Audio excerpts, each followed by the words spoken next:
Hey, welcome back, friends. This is Firefighter Pete from BackDraft Bikes, and today we're going to show you how to install a dash cam on your motorcycle. Stick around.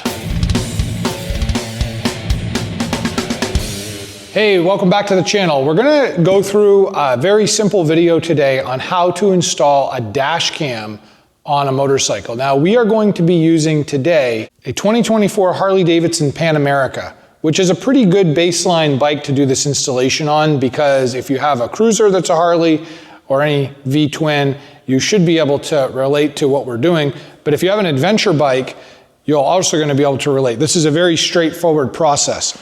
We also have the product we're going to use is the HFK HM-201 DVR, if you will, with 2 cameras. And we will show you some links to this down in the description so that you can get a little bit of a discount. I've talked about this a few times in my videos, but people are awful. And oftentimes you're gonna have something happen when you're riding and it's your word against theirs. So a dash cam is really important to protect not only yourself, but someone accusing you of causing an accident.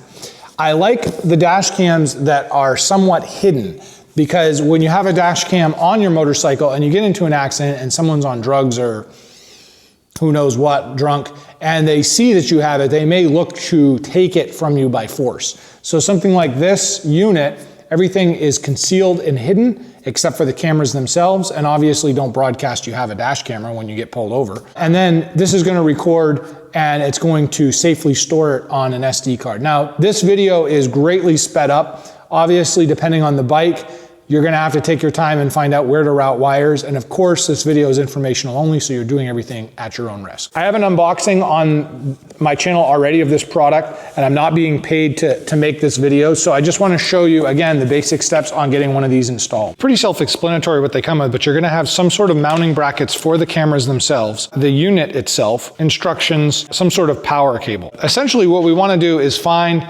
a power source that we can use this on that's not gonna kill the battery.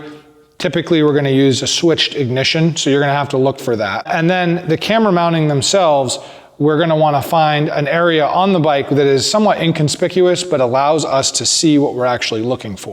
I've done a few videos on some of these Apple Android CarPlay devices, like this one here, and some of these do incorporate DVRs.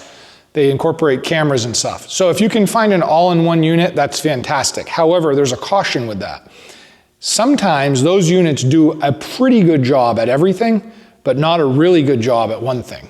And in my opinion, I would much rather spend extra money and have a device that's really designed to do just what it's designed to do, and that's record video, especially in the event of an accident. So this unit in particular, I like the quality of. It uses almost like marine style fish finder connectors that are weatherproof. And the power adapter on this, all the wires are the silicone coated, so they're really flexible. They're gonna withstand a little bit more heat than the cheap stuff. There's 3 wires on this one. Now, the instructions on this particular model are actually really good as well. They do have everything labeled by terminal, which is nice. Again, as I said, we don't want to kill the battery on the bike, so we have a power wire for constant, which would go to our battery. We have a accessory power wire, which is going to be our switched DC power, and then of course our ground. We want to be able to mount this unit somewhere that, again, it's not easy for somebody to get at. It's protected, and the instructions do say on this to please try to find a spot that is a little less susceptible to extreme heat. This bike, very similar to, again, a lot of the adventure bikes, does not have a ton of room underneath. I could mount it probably right here, and that would be fine. And I may end up doing that because you can cable tie this, and I do have power access in this area as well. I think the fuses are right here as well. But I also really like this area right back here.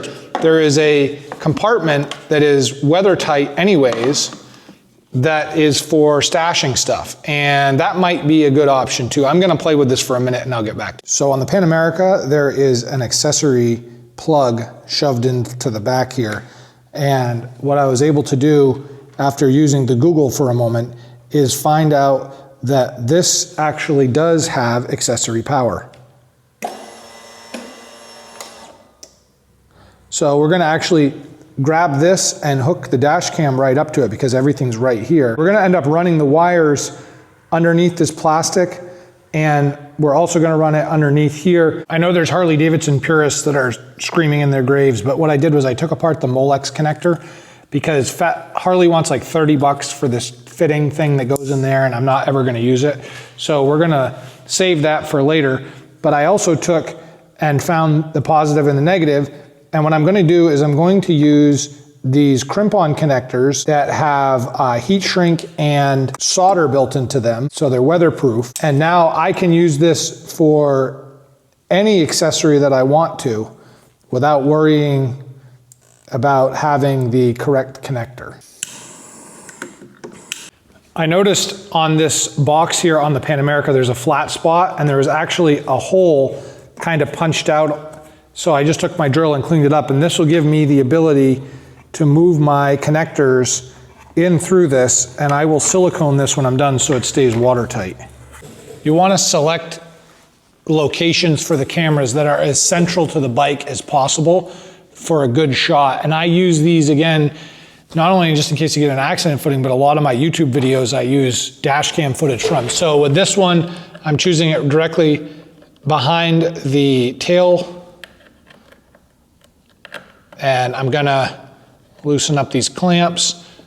HFK is, again, a really nice brand for these because of the fact that they include stainless steel hardware, actual 3M adhesive, and they also have up indicators on the cameras, so it takes the guesswork, a little of the guesswork out of mounting them and aligning them up. And as far as the cable goes, we're gonna tuck this up in on the frame rail here, and we'll cable tie it down. Okay, I got it mounted up, tuck the wire in, it goes up underneath. I've got all the wires cable tied together and Velcroed this down. Power cable's connected. I'm not super stoked about the front camera location, but it does pick everything up. I may end up moving it. I really don't like the way it looks, but there's really no other place to put it. And then I just mounted up the remote control so you can hit the action button if when you're riding you want to capture something. So let's fire it up and see what it looks like. So you can see, unfortunately with the lines, because I have LED shop lights, you can see it's recording and I've got it aligned pretty well. I mentioned it earlier, this does not have a screen like mounted on the dashboard somewhere. What this has is completely concealed and watertight DVR, if you will, that records to an SD card. And then you would use your cell phone connected to its internal Wi-Fi network to access your clips and things like that. That does make it a little easier because you're using your cell phone. Having another screen mounted on the dashboard, I'm not sure that I would like that just for the DVR. Well, we got everything hooked up and now we are safe and ready for the road. I'll probably put a few clips in future videos on my channel of this camera in operation, but these general steps that we just did on the Pan America can be followed on most of your bikes. Stay tuned for more tech tips and product reviews, and as always, ride safe.